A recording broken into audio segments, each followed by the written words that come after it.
It started with a scream, not one that pierced the air, but the kind that clawed its way through a mother's soul. Silent, gnawing, always there, in the bustling core of Owod, a city of blinking wealth and backhand power, where corruption drank champagne and justice crawled on bleeding knees, lived a woman everyone feared and envied, Adesua Obayemi. Her mansion sat on a hill like a crowned tyrant, 15 bedrooms, electric gates, a fleet of black SUVs, and guards with rifles instead of smiles. She owned factories, real estate, and politicians. If Adesua spoke, governors listened. Her name was currency, her money a weapon, but her heart, it belonged to one thing alone, her son, Zeno. Zeno wasn't born. He arrived like a royal decree.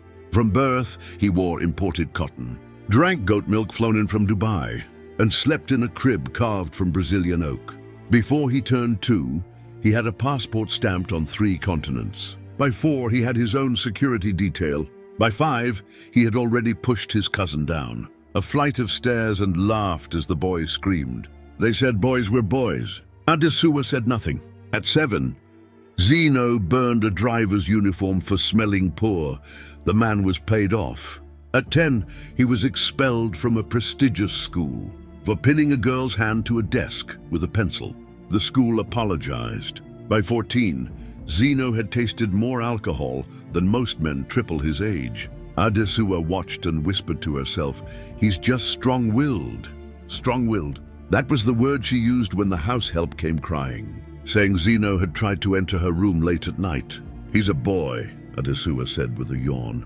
"Stop dressing like a temptress."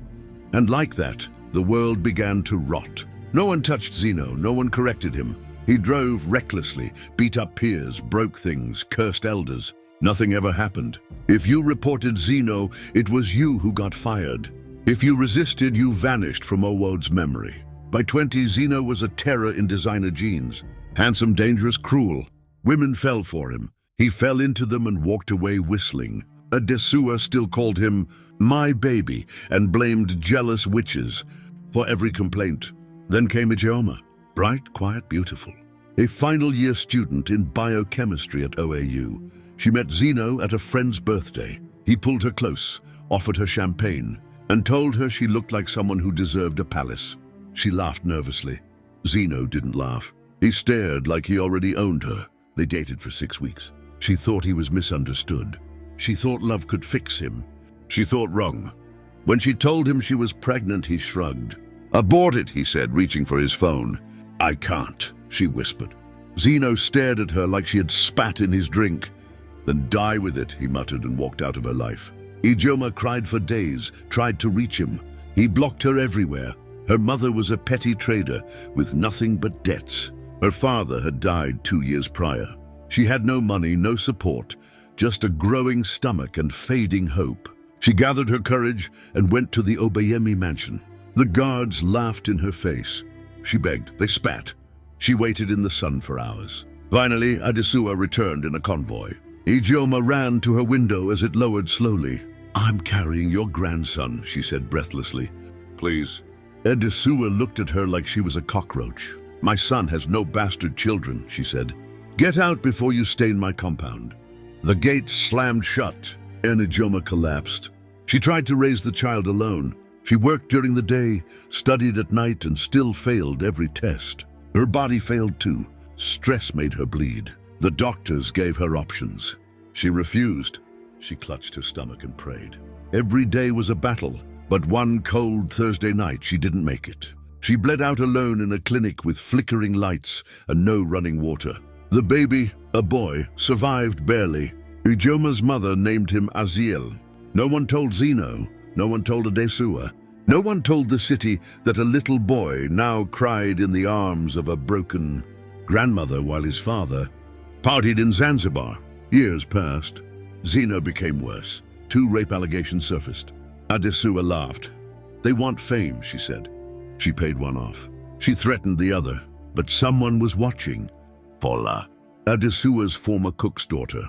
Once a shadow in their kitchen, now a detective. Fola had joined the force after watching her mother die of ulcers. While waiting for unpaid salaries from the Obayemis, she had seen too much, heard too much. And now she was building a case. Quietly, patiently. Meanwhile, Aziel grew, not in wealth, not in privilege, but in silence. His grandmother died when he was 8. He was moved to an orphanage. Life beat him, but it didn't break him. He loved books. He hated bullies. He talked rarely, smiled never. But he never forgot the name, Zeno. His mother had written it in her Bible beside a photo. By 15, Aziel was topping national exams. By 17, he earned a scholarship to study abroad. He declined. "I have something to finish," he said. He took a job cleaning floors in a tech startup. He learned, he watched, he built. By 23, he launched a fintech app. It failed, then another, failed again. On the 3rd try, he struck gold. Investors called, magazines noticed, awards followed. But no one knew his name. He changed it. He was now Zeke Ogundare, the mysterious billionaire from nowhere. He wore plain shirts. He hired ex-cons. He invested in slums, but he never smiled in photos. The media called him the ghost CEO. Women loved him. He ignored them all until he saw her. Adesua, on TV, older, thinner, but still arrogant. She was announcing her return to politics. "My son Zeno will be contesting for senator," she said proudly. Zeke felt something twist in his chest. He stood up and turned off the screen. The next day, he made a call. "I want to buy Obayemi Holdings." "They'll never sell," his assistant said. "Then make them beg."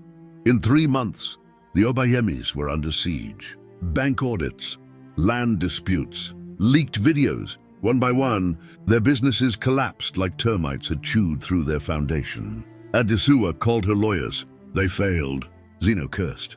Then came the final blow. An anonymous investor bought controlling shares in their last standing company. Adesua and Zeno were summoned for a board meeting. They arrived in silence, both dressed in black. The boardroom was cold. The man at the head of the table rose slowly. Zeke turned. Adesua stared. Zeno blinked. "You," she gasped. "I'm Aziel," he said calmly. "Your grandson." Adesua's knees buckled. Zeno stood but couldn't speak. His lips moved, but no sound came out. "You left my mother to die," Zeke continued, voice flat. "You mocked her. You spat on her pain. Now you'll taste it." Zeno found his voice. "I didn't know. She begged you." "I was young. You were evil." Silence. Adesua reached for her purse, perhaps to offer a check. Zeke raised a hand. "Don't. This isn't about money." Zeno stepped forward. "What do you want?" Zeke smiled for the first time in years. "I want you to sweep my floors." "What?" "You, here, every morning, in uniform, sweep, mop and bow to every intern that walks past." Zeno laughed, then stopped. Zeke wasn't smiling anymore. Adesua screamed, "You can't do this. We're Obayemis." Zeke leaned forward. "Not anymore." Security walked in. Zeno was escorted out. Adesua fainted. But the real twist came days later, during a televised interview. The anchor smiled. "Mr. Ogundare, congratulations on your acquisition. What inspired this bold move?" Zeke looked into the camera. "I was born from shame," he said, "but I built my life from silence. My father was a man named Zeno. My mother died because of him." The anchor gasped. Zeke continued, "But I must confess something. Zeno is not my father." "What?" the anchor whispered. "My real father was his best friend. The night my mother conceived me, Zeno had already abandoned her. It was his best friend who offered her comfort." She was desperate. "He was drunk. It happened once." The room fell silent. "I found him recently. He's a poor man now. He sells tires in Lagos. I sent him money anonymously. I forgave him." "So Zeno destroyed my mother, but he never fathered me. I let him believe it. Let the world believe it. But now they know." The clip went viral. Zeno was a fraud.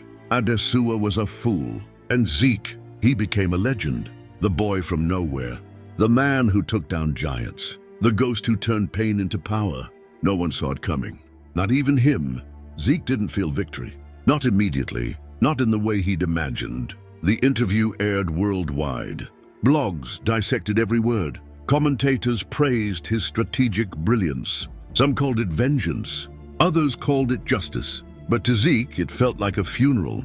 a long overdue burial of a past he had spent his entire life surviving. That night he sat alone in his penthouse, lights off, rain smearing the windows like God himself was trying to wash the world clean. He poured himself a drink he wouldn't touch and stared at his own reflection. The boy who once slept on cold floors in a crumbling orphanage had just destroyed a dynasty, but his mother was still dead. No empire could bring her back.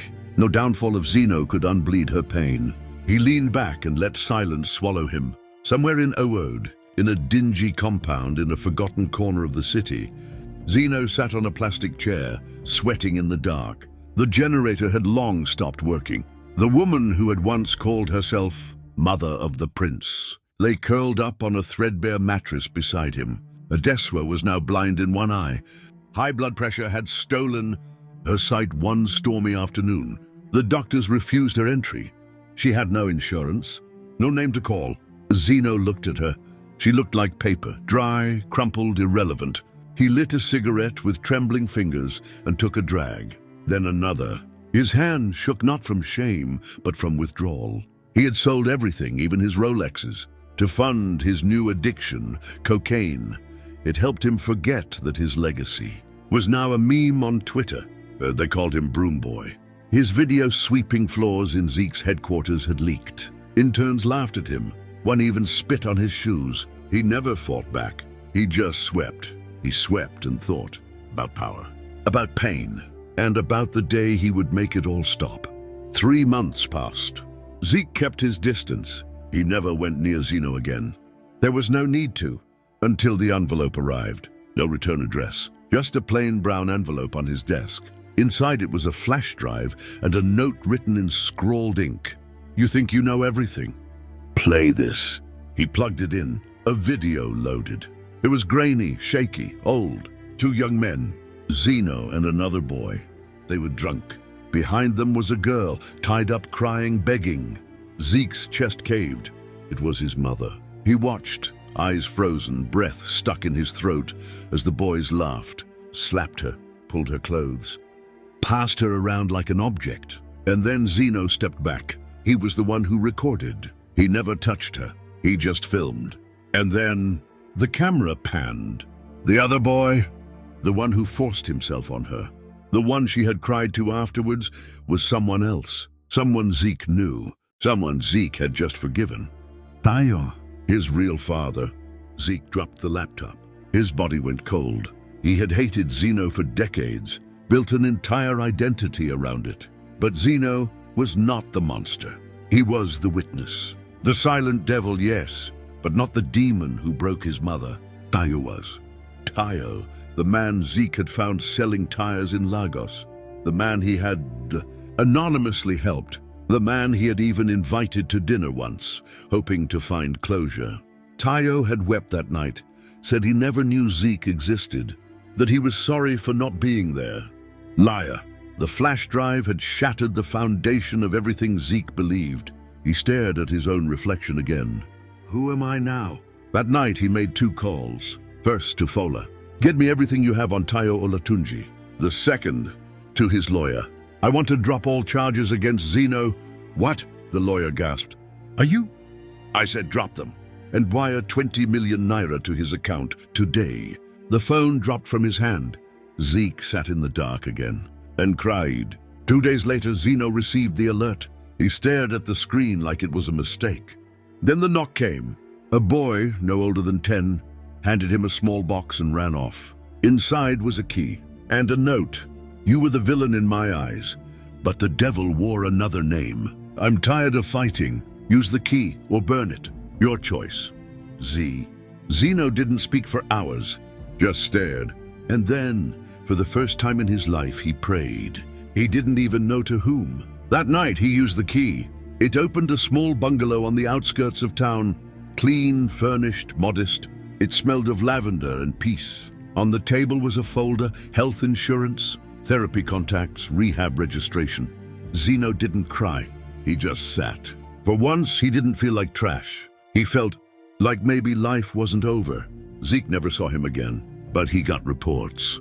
Zeno went to rehab. Zeno joined a church. Zeno started cleaning real houses for real people, this time by choice. Meanwhile, Tayo was arrested. Fola had tracked everything. She played the footage in court. Tayo denied, then cried, then confessed. He was sentenced to 35 years. As he was led away, Zeke watched from the gallery. He didn't cheer. He didn't flinch. He just turned and walked away. Later that year, Zeke launched a scholarship fund in Ijioma's name, quietly, no press. And every month, he sent an anonymous gift to one man. Zeno. Never money, just books, journals, sometimes a letter with no signature. You were broken, but you watched. And silence too is a crime. Redeem yourself. And Zeno did. Years passed. Zeke built his company into the largest tech firm in West Africa. He married, had daughters, named his first child Ijeoma, but he never told them his past. Until the night of his 50th birthday, when his daughter asked, "Daddy, why don't you talk about your parents?" He smiled, touched her hair and said, "Because some stories aren't fairy tales. They're fires. And some fires you just walk through." He stood up and blew out the candles. And in that dark room, surrounded by love, redemption, and peace he had fought for, Zeke finally smiled. For real, the lights had gone out. Not from power failure, but from a conscious choice. Zeke stood alone in the quiet kitchen after everyone had left his 50th birthday celebration. His wife Nkem was upstairs reading their youngest to sleep. His daughters had left lipstick kisses on his cheek before slipping away with giggles and cake-stuffed fingers. He stared at the sink, the remnants of party dishes stacked neatly. But something else caught his eye, a small cream envelope tucked beneath a bowl of suya. No name, no handwriting, just there. He opened it. You only know half of your story.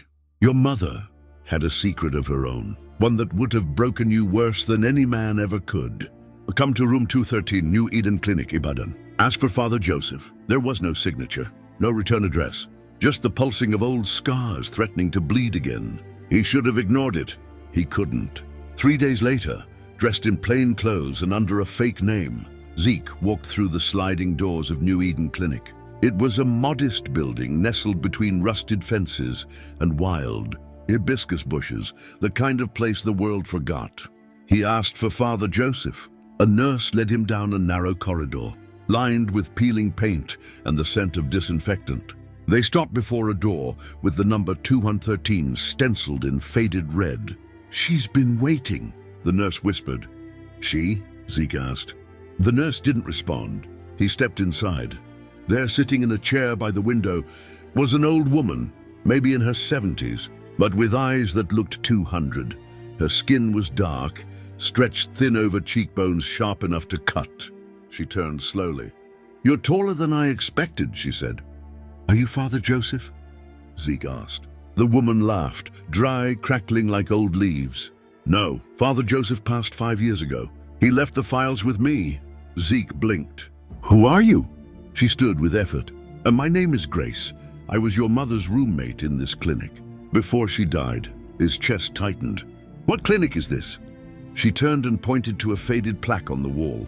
He read it. New Eden Mental and Wellness Facility. "What are you saying?" he asked. "I'm saying your mother, Ijeoma, was a patient here." "No, that's not." "She was brought in under the name Rose Dyke. The pregnancy, it was difficult, but not physically, emotionally. She started hearing voices. She tried to jump off the roof once, said the baby inside her was cursed. Father Joseph was the only one who calmed her." Zeke couldn't breathe. "Why hasn't anyone told me this?" Grace handed him a file, thick, dusty. "She begged us not to. She didn't want you to know. Said she'd rather you remember her as strong, brave, not broken." He sat down, flipped through pages. Delusions of persecution, recurring episodes of dissociation. One attempted overdose, prescribed lithium but refused it. Patient shows high intelligence, but emotional instability when discussing child's father. Zeke stared at the final note written in faded blue ink. Patient insists child is not the result of rape. Claims it was divine conception after a dream, maybe retreating into spiritual psychosis. Urgent psychiatric review advised. The file slipped from his hand. "What does this mean?" he whispered. Grace looked at him gently. "It means your mother.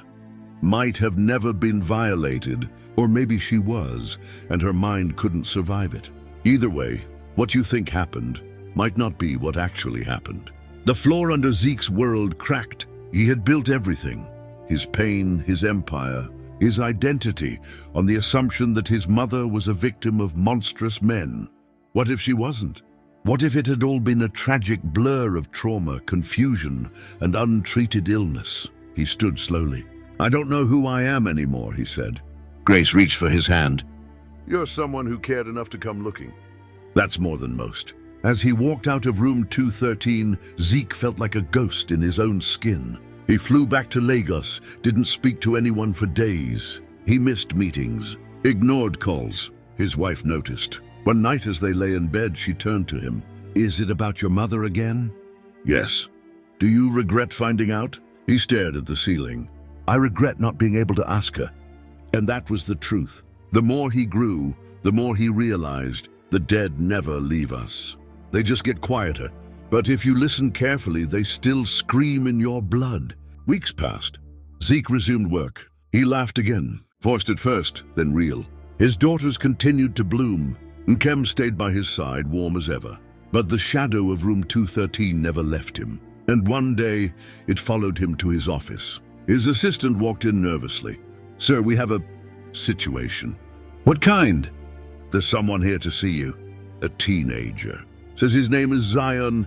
Says he's your son." "Silence!" Zeke stood slowly. He hadn't fathered a child outside his marriage. He was sure. "Send him in." The boy entered.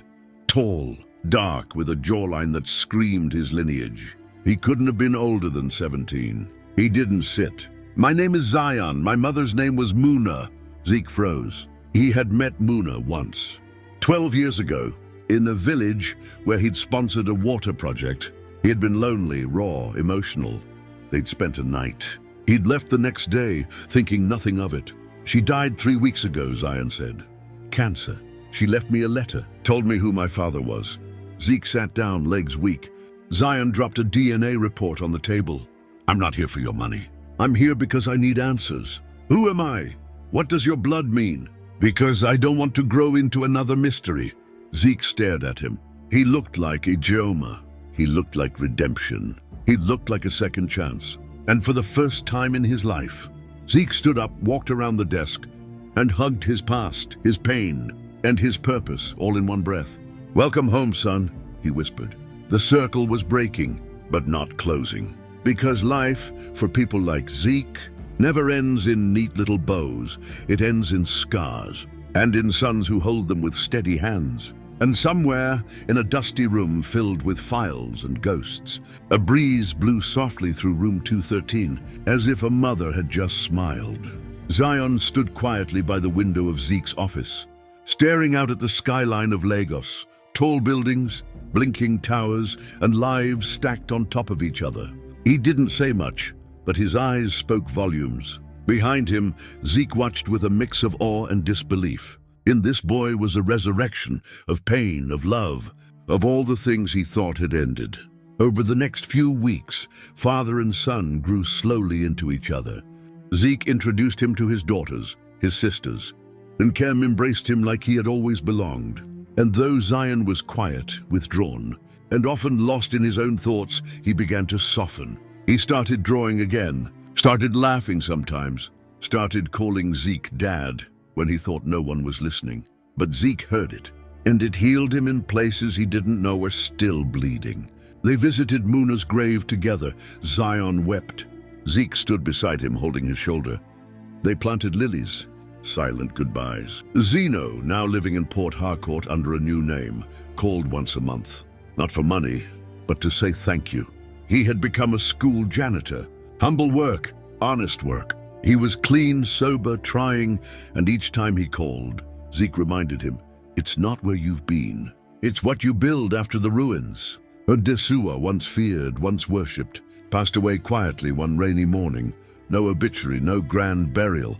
Her body was laid in an unmarked grave by social workers. Zeke didn't attend, neither did Zeno. Some storms are best left behind. Years later, on the day Zion graduated with honors in architecture, Zeke stood clapping with pride. The boy had become a man, and that man had become a light, one who would never carry the burden of silence, confusion, or shame. And in that moment, Zeke realized the truth. He had rewritten the story, not with revenge, not with money, but with redemption. A redemption born from pain, refined by fire, and carried forward by the ones who refused to remain broken. There's a powerful lesson in this story, but this is one that goes beyond wealth, beyond trauma, beyond legacy. When parents shield their children from consequences, they aren't protecting them. They're sentencing them. Love without correction is a loaded weapon. And silence in the face of evil? It grows monsters. Zeke's story shows us that trauma can be inherited, but so can healing. That your past doesn't have to be your prison. That forgiveness isn't forgetting. It's choosing peace over poison. That truth always rises, whether in courtrooms, boardrooms, or the quiet corner of a dusty mental clinic. That sometimes justice isn't loud. Sometimes justice is a father hugging his son and breaking a generational curse with a whisper. Welcome home. I hope you found this story powerful, emotional, and thought-provoking. Which part of the story touched you the most? Was it Adesua's fall? Zeke's quiet rise? The final twist about Ijeoma's hidden past? Let's talk about it in the comment section. I read every single one. And don't forget, we have another story coming your way in just a few days. A story that will shake you, break you, and rebuild you. So hit that subscribe button and turn on your notification bell so you'll be the first to know when the next story drops. If this story moved you like the video, share it with someone who needs to hear it, and always remember, your past may be messy, but your future is still yours to write. Thank you so much for watching. I appreciate you always. Stay tuned. A new story is on its way.